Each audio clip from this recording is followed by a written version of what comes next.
À 105 ans, la plupart des gens sont des souvenirs dans les albums de famille. Mais John Hamilton, lui, est bien vivant et incroyablement actif. Ancien militaire, vétéran de la Seconde Guerre mondiale, il est aujourd'hui une légende vivante qui continue de fréquenter la salle de sport 5 fois par semaine, sans jamais faillir à sa routine. Plus impressionnant encore, il ne se considère pas vieux. Comment un homme né avant l'invention de la télévision peut-il encore courir sur un tapis, faire des centaines d'abdos et inspirer des générations entières à mieux vieillir? Son histoire n'est pas juste celle d'une longévité exceptionnelle. C'est une leçon de vie, de résilience et d'équilibre. Voici les 6 piliers qui expliquent pourquoi John Hamilton est encore là, debout, énergique et souriant. Premier, une jeunesse forgée dans la discipline, John Hamilton n'a jamais été un homme ordinaire. Né en 1918 dans une petite ville rurale, il grandit dans une famille marquée par le devoir. Son père, militaire de carrière, lui inculque tôt les valeurs de rigueur, de service et de persévérance. Ces principes, John les adopte dès l'enfance, en pratiquant le sport, en respectant les horaires et en cultivant un esprit de discipline. À 18 ans, il s'engage dans l'armée. Il vivra de l'intérieur certains des événements les plus marquants du XXe siècle, notamment l'évacuation de Dunkerque. Ce parcours militaire façonne sa mentalité. Ne jamais abandonner, quoi qu'il arrive. Après 25 années de service, John sort de l'armée avec une détermination intacte et un corps encore prêt à servir. Mais au-delà de l'uniforme, c'est une philosophie de vie que John a embrassée. Chaque défi, chaque contrainte, chaque mission l'a préparé à vieillir avec courage et lucidité. Il n'a jamais laissé la facilité s'installer. Même dans les périodes de paix, il a continué à se lever tôt, à faire de l'exercice, à vivre avec intention.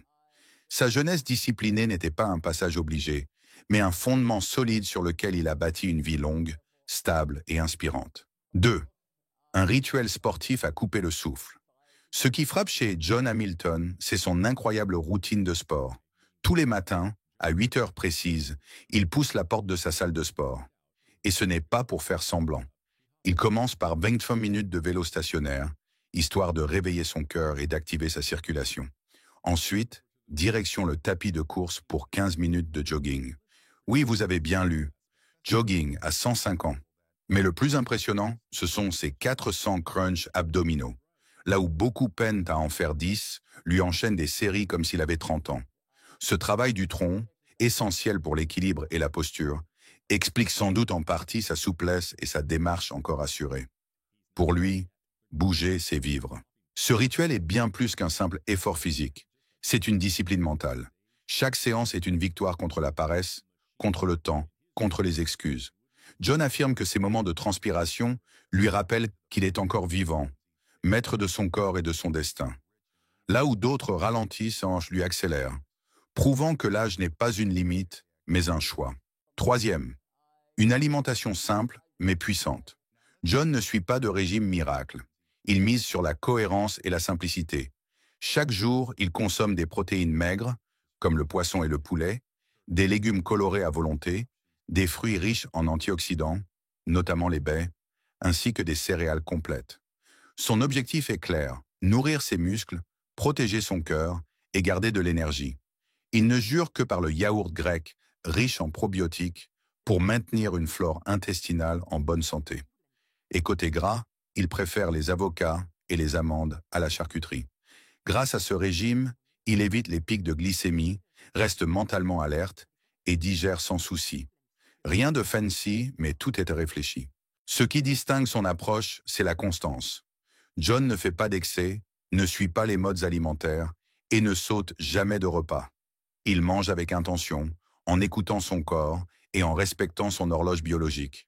Pour lui, bien manger n'est pas une contrainte, mais une forme de respect envers soi-même, un carburant de qualité pour une machine qu'il entretient depuis plus d'un siècle.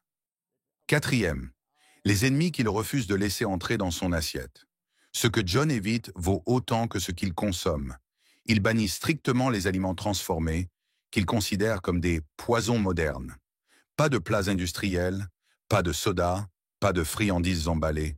Il préfère cuisiner lui-même ou manger des produits bruts. Le sucre raffiné est son autre grand ennemi. Il le considère comme une source de vieillissement accéléré. Quant aux viandes rouges grasses, il les a troquées depuis longtemps contre des alternatives plus douces pour le cœur. Cette rigueur alimentaire lui a permis d'éviter bon nombre de maladies chroniques qui frappent les personnes âgées. Cette hygiène de vie repose sur une conviction simple. Si ton alimentation te rend malade, elle n'a rien d'un plaisir. John voit la nourriture comme un outil de prévention, pas comme un refuge émotionnel. Il ne mange ni pour se consoler, ni par ennui, mais pour vivre mieux plus longtemps et avec vitalité. Et c'est cette conscience lucide de l'impact de chaque bouchée qui l'aide à garder le cap depuis tant d'années. Le pouvoir du lien social et de la routine. Aller à la salle pour John, ce n'est pas seulement une affaire de muscles, c'est aussi une façon de rester connecté. Il discute avec les habitués, rit avec les plus jeunes et inspire sans le vouloir. Il le dit lui-même. Le sport me garde en vie, mais les gens me donnent envie de vivre. Ce lien social lui permet de maintenir une vie mentale active. Des études le confirment. Rester entouré et engagé aide à prévenir le déclin cognitif. Et chez John, la routine est sacrée. Chaque jour, les mêmes horaires, les mêmes gestes. Ce cadre lui apporte sérénité et constance. Deux ingrédients essentiels pour traverser les décennies avec calme et lucidité. En tissant des relations, même simples, avec ceux qui l'entourent, John nourrit un sentiment d'utilité. Il ne se sent jamais isolé, jamais oublié. Il croit fermement que la solitude est l'un des plus grands ennemis du vieillissement. Rester actif dans la communauté, échanger, écouter, transmettre. Voilà son remède invisible mais puissant contre l'usure du temps. 6. L'art de voir la vie du bon côté. Mais peut-être que le vrai secret de John, c'est son état d'esprit. Ce centenaire n'a rien d'un vieil homme bougon. Il est souriant, optimiste, presque joueur. Il a perdu des proches, connu des guerres, traversé les épreuves. Et pourtant, il reste debout, plein de gratitude. Il a arrêté de fumer juste avant ses 100 ans, une décision qui, selon lui, a allongé sa vie de plusieurs années. Mais au-delà des gestes concrets, c'est sa résilience mentale qui impressionne. Il refuse de se plaindre, ne ressasse pas le passé et se concentre sur ce qu'il peut encore faire, pas sur ce qu'il a perdu. Sa philosophie est simple. Chaque jour est un cadeau. Il ne cherche pas à contrôler ce qu'il ne peut pas changer, mais à vivre pleinement ce qui lui est donné. Cette capacité à relativiser, à voir le beau dans les petites choses et à ne jamais cesser d'apprendre ou de rire, fait de lui un exemple rare. Une force tranquille qui vieillit sans jamais devenir vieux. John Hamilton ne cherche pas à être un modèle. Il vit selon ses principes, simplement, avec rigueur et joie. Et pourtant, il est devenu une source d'inspiration mondiale. Sa longévité n'est pas due à un gène magique, mais à des choix quotidiens, répétés avec constance pendant des décennies. Il nous rappelle que vieillir n'est pas une fatalité, mais un art.